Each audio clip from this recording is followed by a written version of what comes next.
வேலை இல்லாதவங்களுக்குலாம் வேலை வாங்கி தர்றது தான் எங்கள் வேலையே. ஆமாங்கய்யா, மறுபடியும் நாங்கள் வந்து இதை தூக்கிட்டு வந்துட்டோம். ஏன்னா மெக்கானிக்கல் இன்ஜினியருக்கான ஒரு வாக்கின் டிரைவ் தான் நம்ம இதை கண்டக்ட் பண்ண போகிறோம். இந்த வாக்கின் டிரைவ் எப்போ நடக்குது, எங்கே நடக்குது, என்ன மாதிரியான ஜாப் ரோல்ஸ்லாம் இருக்குது, என்ன சேலரி ரேஞ்சில் இருக்குது, ஒர்க் லொக்கேஷன் எங்கெல்லாம் கிடைக்கும் அப்படிங்கிறத நீங்கள் தெரிஞ்சுக்கிறதுக்கு என்ன பண்ணணும்? எப்பவும் போல தான் இந்த வீடியோ ஸ்கிப் பண்ணாமல் ஃபுல்லாக வாட்ச் பண்ணணும். சேனலை இப்போ தான் ஃபஸ்ட் டைம் பார்க்குறீங்க, நமக்கு சப்ஸ்கிரைப் பண்ணிட்டு பெல் ஐகானை கிளிக் பண்ணி வைங்க. அப்போ தான் மெக்கானிக்கல் சம்மந்தமாக இந்த மாதிரி ஜாப் இடத்துல ஏதாச்சும் போட்டால் உங்களுக்கு நோட்டிஃபிகேஷனாக வந்து சேரும்.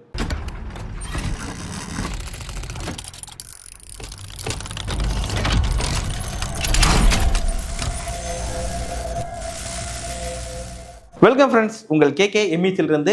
ஆமாம் மக்களே, இந்த டைம் வந்து பார்த்தீங்கன்னா நிறைய ஜாப் ஆப்பர்ச்சுனிட்டிஸ்லாம் அங்கே வந்து பார்த்தீங்கன்னா வா குப்பத்தில் நிறைய ஜாப் ஆப்பர்ச்சுனிட்டி ஒர்க்கு கொடுத்து தரேன் அப்படிங்கிற மாதிரி வந்து நாங்கள் நிறைய கம்பெனிஸில் அப்ரோச் பண்ணதில் கிட்டத்தட்ட ஒரு 86 கம்பெனியில் கரண்ட் ஜாப் ஓப்பனிங் எங்கள்கிட்ட இப்போதைக்கு இருக்குது. இது எல்லாமே இன்னும் நிறையா கம்பெனிஸில் வந்து பார்த்தீங்கன்னா ஜாப் ஆப்பர்ச்சுனிட்டிஸ் இருக்குது. ஏன்னா ரெகுலராக அவ்வளோ கம்பெனிக்கு வந்து நாங்கள் வந்து அப்ரோச் பண்ண ஆரம்பித்ததில் நிறைய ஓப்பனிங் வந்துருச்சு. பெரிய விஷயம். ஐயோ, இவ்வளோ ஒரு ஓப்பனிங் கொடுத்துட்டா இல்லைடா பண்ணுறது அப்படின்னு யோசிக்கும் போது எங்களுக்கு இருக்க கேண்டிடேட் அனுப்பிச்சதுக்கு அப்புறமாவும் ஏகப்பட்ட ஜாப் வேக்கன்ட் ஒன்று அப்படியே இருக்குது. இன்னும் கம்பெனிலேருந்து கால் பண்ணிக்கிட்டே இருக்கிறாங்க. நாங்கள் வந்து எடுத்து பதில் சொல்லிக்கிட்டு இருக்கிறோம். சார் அப்புறம் சொல்லிட்டு கதை சொல்லிக்கிட்டே இருக்கோம். ஸோ அதனால் என்னடா பண்ணலாம் அப்படின்னு யோசிச்சோம். ரொம்ப நாள் ஆச்சு இந்த மாதிரி வாக்கின் டிரைவும் கண்டக்ட் பண்ணி அப்படிங்கிறதுனால ஸோ மெக்கானிக்கல் இன்ஜினியர்ஸ்க்காக பிரத்யேகமாக ஒரு வாக்கின் டிரைவை நம்ம கண்டக்ட் பண்ணுவோம். அதுவும் இந்த டைம் வந்து நம்ம சென்னையில், நம்ம எம்இசி சென்னையில் இந்த டைம் இந்த வாக்கின் டிரைவ் நடக்குது. அந்த ஈவெண்ட்டுக்குள்ள ஒரு பேர் வைக்கலாம் அப்படின்னு யோசிச்சது. நாங்கள் என்ன பேர் எப்பவும் போல தான் நம்ம எம்இசி நம்ம வேலை அப்படின்னு நம்ம வச்சுருக்கோம். ஸோ நம்ம எம்இசி நம்ம வேலை அப்படின்னு பார்த்தீங்கன்னா இதில் நிறையா டைப் ஆஃப் ஜாப் ஆப்பர்ச்சுனிட்டிஸ்லாம் எங்களுக்கு கிடச்சிச்சுங்கய்யா. அதில் என்னென்ன அப்படிங்கிறத நான் சொல்கிறேன். ஐயோ, இங்கே மறந்து போச்சு. ஆமாங்க, ஏதாச்சும் மறந்துட்டோம், விட்டு போச்சுன்னா என்ன பண்ணுறது அப்படிங்கிறக்காக நான் அந்த ஃபோட்டோலாம் எடுத்து தெளிவாக வச்சுருந்தேன். இதில் வந்து பார்த்தீங்கன்னா எப்பவும் போல ஆவியதாக டிசைன் இன்ஜினியர் அப்படிங்கிற ரோலு. இது வந்து எக்ஸ்பீரியன்ஸ் அல்லது ஃப்ரெஷர் ரெண்டு பேரையுமே நாங்கள் எடுக்கிறோம். ஸோ டிசைன் இன்ஜினியர் கம்பல்சரி எங்களுக்கு வந்து பார்த்தீங்கன்னா ஆட்டோகேட் சாலிட்வொர்க்ஸ் தெரிஞ்சிருக்கணும். இல்லை சார் எனக்கு கிரியோ தான் தெரியும், சாலிட்வொர்க்ஸ் தெரியாது அப்படின்னா ஐயா அந்த ரிலேட்டடாக எங்கிட்ட ஓப்பனிங் இல்லை. பட் நீங்கள் வந்தீங்கனாலும் உங்களை இன்டர்வியூ கண்டக்ட் பண்ணி ஷார்ட் லிஸ்ட் பண்ணி வச்சுருந்தோம்னா அதுக்கப்புறமா உங்களுக்கு ரெலவெண்ட்டான ஜாப் வந்துச்சுனாலும் நாங்கள் சொல்லுவோம். தென் கம்பல்சரி ஆட்டோகேட் சாலிட்வொர்க்ஸ் முடிச்சிருக்கணும். இல்லை ஆல்ரெடி எக்ஸ்பீரியன்ஸ் இருக்கிறவங்க ப்ராப்ளம் கிடையாது. நீங்கள் என்ன ஃபீல்ட் எக்ஸ்பீரியன்ஸ் இருக்கோ அது ரெலவெண்ட்டாக நம்ம ஜாப் பண்ணி கொடுத்துருவோம். ஓகே, ஸோ டிசைன் இன்ஜினியருக்கான ஒர்க் ரோல். அடுத்து என்டிடி டெக்னீஷியன், ஓகேவா, ஃப்ரெஷர் அண்ட் எக்ஸ்பீரியன்ஸ் அப்ளை பண்ணலாம். அடுத்து QC engineer in oil and gas industry related, அதாவது கியூசிஆர் வெல்டிங் கியூசின்னு நம்ம சொல்லலாம். வெல்டிங் கியூசியாக வந்து பார்த்தீங்கன்னா ஃபேப்ரிகேஷன் கம்பெனிஸ், பைப்பிங் இண்டஸ்ட்ரீஸ் இந்த மாதிரியான ரோலுக்கு போகிறதுக்கு. அடுத்து QC engineer in manufacturing industry, manufacturing கம்பெனிக்குள்ள கியூசி இன்ஜினியராக போகிறவங்க அவங்களும் வந்து பார்த்தீங்கன்னா இதுக்கு நீங்கள் அப்ளை பண்ணலாம். இல்லை மேனுஃபேக்சரிங் சைடு சூப்பர்வைசராக போகிறவங்களும் இதுக்கு அப்ளை பண்ணலாம். CNC VMC operator experience candidate இருந்தீங்க அப்படின்னா அப்ளை பண்ணலாம். ஸோ பெட்டரான சேலரி, ஸோ அதுக்கும் நிறைய ஆப்பர்ச்சுனிட்டிஸ் இருக்குது. ஜாப் ஓப்பனிங் கரண்ட்லி இருக்குது. அந்த ஃப்ரெஷருக்கும் அந்த சிஎன்சி விஎம்சி ஆப்ரேட்டராக ஜாப் இருக்குது. அடுத்து வந்து பார்த்தீங்கன்னா டிசைன் இன்ஸ்ட்ரக்டர், நம்ம இன்ஸ்டியூட்டுக்காக வந்து பார்த்தீங்கன்னா ஒரு ஓப்பனிங் பிடிச்சிருக்காங்க.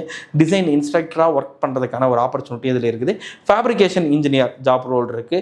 And then third party inspector, DPI அப்படின்னு சொல்லுவாங்க. டிபிஐனா தேர்ட் பார்ட்டி இன்ஸ்பெக்டர் அப்படின்னு சொல்லிட்டு, தேர்ட் பார்ட்டி இன்ஸ்பெக்டர்னா ஸோ தெரியாதவங்க சொல்கிறேன், இதில் கம்பல்சரி எக்ஸ்பீரியன்ஸ் இருக்கிறவங்க தான் இந்த டிபிஐக்கு வந்து அப்ளை பண்ண முடியும்.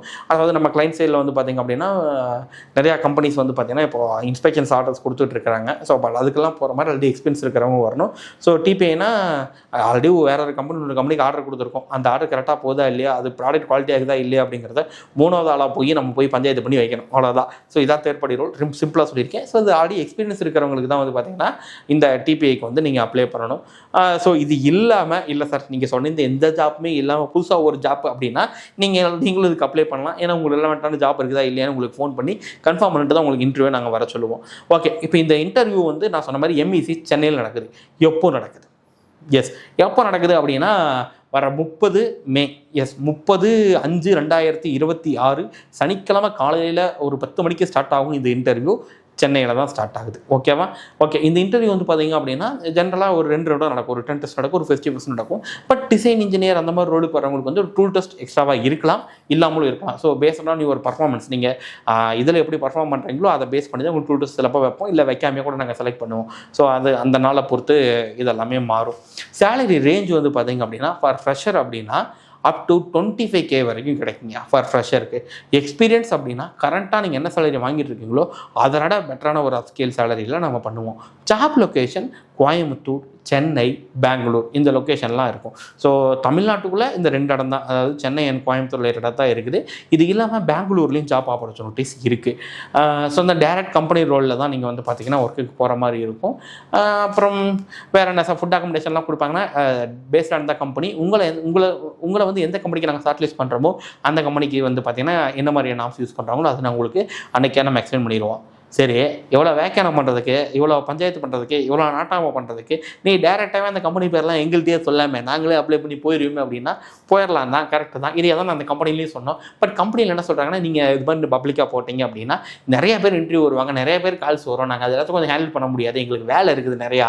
அதனால் எனக்கு நீங்கள் க்ளீனாக ஷார்ட் லிஸ்ட் பண்ணி கொடுத்துட்டிங்கன்னா எனக்கு கொஞ்சம் வேலை ஈஸியாக இருக்கும் அப்படிங்கிறனால தான் அவங்க எங்கள்கிட்டே வர்றாங்க. ஏன்னா நாங்கள் கம்பெனியில் எங்கள்கிட்ட கேண்டிடேட் இருக்காங்கன்னு சொல்லிட்டு தான் நாங்களே வந்து கம்பெனிக்கு பேசியிருந்தோம். ஸோ நீங்களே கேண்டிடேட் கொடுக்குறது தான் ஈஸியான வேலை அப்படிங்கிறது அவங்களுக்கு தெரியுது. அதனால இந்த ஒரு வேலையை நாங்கள் பண்ணுறோம். சரி, இதில் நீ பண்ணுற, இதில் உனக்கு என்ன லாபம் கிடைக்கும், அப்போ நீ எதுவும் கம்பெனியில் காசு வாங்க போறியா அப்படின்னு சில பேர்லாம் யோசிப்பீங்க. அதெல்லாம் எதுவும் கிடையாதுங்க. அப்படின்னா எங்கள்கிட்ட நீ காசு வாங்க போறியா அப்படின்னு கேட்டிங்கன்னா, ஐயா யார்த்தையும் இதுக்காக காசு வாங்கலைங்கயா. இந்த ஈவெண்ட்டு இது மாதிரி ஜாப் நாங்கள் பண்ணி கொடுக்குறது வந்து பார்த்திங்கன்னா நம்ம எம்இசி குரூப்ஸை பொறுத்தளவுக்கு முழுக்க ஃப்ரீ. எஸ், இது வந்து ரொம்ப வருஷமாக நம்ம பண்ணிகிட்டு இருக்கோம். மொத்தம் ஒரு வாக்கின் கண்டக்ட் பண்ணி இது வரைக்கும் நம்ம எனக்கு தெரிஞ்சு இந்த மாதிரி வாக்கின் மூலமா மட்டும் வந்துன்னா ஒரு 460 பேர் பக்கம் இது வரைக்கும் பிளேஸ்மெண்ட் பண்ணியிருப்போம். எஸ், 460 கேண்டிடேட், அவ்வளோதான். ஸோ 460 கேண்டிடேட்டை இது வரைக்கும் இந்த மாதிரி வாக்கின் டிரைவ் மூலமாக வச்சு நிறைய கம்பெனிஸ் நம்ம அனுப்பிச்சிருக்கோம். இதில் விஷயம் என்னென்னா, நம்மளால் வேலைக்கு போனவங்க நிறைய பேர் நம்மளுக்கு திருப்பியும் கால் பண்ணி அவங்களுக்கு ரெஃபரன்ஸ் வந்து அவங்களுக்கு ஜாப் போனிங் வந்துச்சுன்னா அவங்களுக்கு ரெஃபர் பண்ணுறாங்க. அது ஒன்றும் நம்மளுக்கு ரொம்ப பெருமையாக இருக்குது. இது மட்டும் இல்லாமல் வந்து பார்த்திங்கன்னா அவங்களும் நிறைய கூகுள் ரிவ்யூஸ் நம்மளுக்கு போடுறாங்க. நிறைய கேண்டிடேட் கோர்ஸ் படிக்கிறவங்க எனக்கு ரெஃபர் பண்ணுறாங்க. அதாவது we rise by lifting others அப்படிங்கிற பாலிசியை ஃபாலோ பண்ணுறது தான் நம்ம இன்ஸ்டியூட்டு. ஸோ நீங்கள் முன்னேறினா நானும் முன்னேறுவேன், அவ்வளோதான் கான்செப்ட்டுங்கய்யா. ஓகே, ஸோ இப்போ இதெல்லாம் தான் நம்ம பண்ணிக்கிட்டு இருக்கிறது. வேறு என்ன இந்த இன்டர்வியூ பற்றி ஓகே இதெல்லாம் மேக்ஸிமம் எல்லாமே சொல்லிட்டு நினைக்கிறேன். ஸோ இந்த இன்டர்வியூக்கு, இந்த ஜாப் இன்டர்வியூக்கு நீங்கள் அப்ளை பண்ணுறதுக்கு அந்த ப்ராசஸ் எப்படி இருக்கும்னு நான் சொல்கிறேன். அப்ளை பண்ணுறதுனா கீழே டிஸ்கிரிப்ஷனில் லிங்க் வச்சுருப்பாங்கய்யா. அந்த லிங்க்கில் போய்ட்டு நீங்கள் ஃபஸ்ட்டு அப்ளை பண்ணணும். அப்ளை பண்ணி முடிச்ச உடனே உங்களுக்கு இன்னொரு லிங்க் வரும். ஸோ டீட்டெயிலான ஜாப்லாம் அதை உங்கள் டீட்டெயில்ஸ் எல்லாமே நிறையா கேட்டிருக்கும். 2வது லிங்க்கை நீங்கள் ஃபில் பண்ணணும். அப்படி நீங்கள் அதை ஃபில் பண்ணல, முதல் லிங்க் மட்டும் தான் ஃபில் பண்ணிங்கனாலும் உங்களுக்கு நம்ம ஹெச்ஆர் கால் பண்ணி அக்னாலேஜ் பண்ணிவிட்டு திருப்பி அந்த லிங்க் அனுப்புவார். அதை நீங்கள் ஃபில் பண்ண வேண்டியது இருக்கும். ஓகே, ஃபில் பண்ணதுக்கப்புறமா உங்களுக்கு 28ஆம் தேதி இல்லாட்டி 29ஆம் தேதி, அதாவது ஒரு நாளைக்கு முன்னாடி உங்களுக்கு வந்து பார்த்தீங்கன்னா வாட்ஸ்அப்லேயோ மெயிலையோ உங்களுக்கான இன்டர்வியூ என்ட்ரி கோடு வந்து வரும், என்ட்ரி பாஸ் கோடு வந்து வரும். ஏன்னா அந்த பாஸ் கோடு இருந்துச்சுன்னா தான் உங்களை இன்டர்வியூக்கு நாங்கள் அலோவ் பண்ணுவோம். அந்த கோடு நீங்கள் கொண்டு வந்து நீங்கள் டேரெக்டாக இன்டர்வியூ வரும்போது அங்கே சைன் பண்ணிவிட்டு அந்த கோடு கொடுத்துட்டிங்கன்னா நீங்கள் வந்து இன்டர்வியூக்குள்ளே வந்துடலாம். ஸோ இன்டர்வியூ வந்ததுக்கப்புறம் நான் சொன்ன மாதிரி இதெல்லாமே நடக்கும். ஸோ கம்பல்சரி இன்டர்வியூக்கு ஃபார்மல்ஸ் தான் வரணும். நீங்கள் என்ன ஜாப் ரோலுக்கு அப்ளை பண்ணுறீங்களோ அதுக்கு ரிலவெண்ட்டான கொஸ்டின்ஸும் அந்த சப்ஜெக்ட்ஸும் நீங்கள் ப்ரிப்பேர் பண்ணிவிட்டு வாங்க, சரியா? ஸோ இல்லை சார் ப்ரிப்பேர் பண்ண வரல, ரெஸ்யூம் அப்டேட் பண்ணல, திடீர்னு வந்துட்டேன் அப்படிங்கிற கதையெல்லாம் தயவுசெய்து சொல்லாதீங்க. ஃபார்மல்ஸ்லாம் வாங்க. So all the best. So இந்த வீடியோ வந்து உங்கள் ஃப்ரெண்ட்ஸ் யாராச்சும் வேலை தேடிட்டு இருந்தாங்கன்னா அவங்களுக்கு நீங்கள் இதை ஃபார்வர்ட் பண்ணுங்கள். டிப்ளமோ, பிஇ மெக்கானிக்கல் அல்லது mechanical allied departments like aeronautical, automobile, mechatronics இந்த மாதிரி ரிலேட்டடான டிபார்ட்மெண்ட்ஸ் எல்லாருமே இந்த இன்டர்வியூவை தாராளமாக அட்டன் பண்ணலாம். ஸோ உங்கள் ஃப்ரெண்ட்ஸுக்கு ஷேர் பண்ணுங்கள், அவங்களுக்கு இது உள்ள பயனுள்ளதாக இருக்கும்னு நினைக்கிறேன். வேறு எதுவும் கிளாரிஃபிகேஷன் வேணும்னா கீழே நம்பர் வச்சுருக்கோம், நம்பருக்கு கான்டாக்ட் பண்ணுங்கள். ஹெச்ஆர் நம்பரும் கீழே இருக்கும். ஸோ அவங்களுக்கு நீங்கள் கான்டாக்ட் பண்ணாலும் வெல் அண்ட் குட். அப்படியே நம்ம வந்து பார்த்தீங்கன்னா வாட்ஸ்அப் சேனலோட லிங்க்கும் நம்ம டிஸ்கிரிப்ஷனில் வச்சிருக்கோம். ஜஸ்ட் நீங்கள் அதை கிளிக் பண்ணி ஃபாலோ பண்ணி வச்சுக்கோங்க. அப்போ தான் ஜாப் நோட்டிஃபிகேஷனில் அதில் அப்பப்போ போடுறது உங்களுக்கு ஈஸியாக இருக்கும். இந்த ஜாப் ஓப்பனிங் பியூராக வந்து பார்த்தீங்கன்னா நம்ம தமிழ்நாடு அந்த பெங்களூர் சம்மந்தமாக மட்டும்தான் இருக்கும். அப்ராட் ஆப்பர்ச்சுனிட்டிஸ்லாம் வந்து பார்த்தீங்கன்னா ஒரு வாக்கியம் வைக்கலாம், சீக்கிரம் வைக்கலாமா இல்லையா அப்படிங்கிறதையும் கமெண்ட்டில் சொல்லுங்கள். Thank you so much.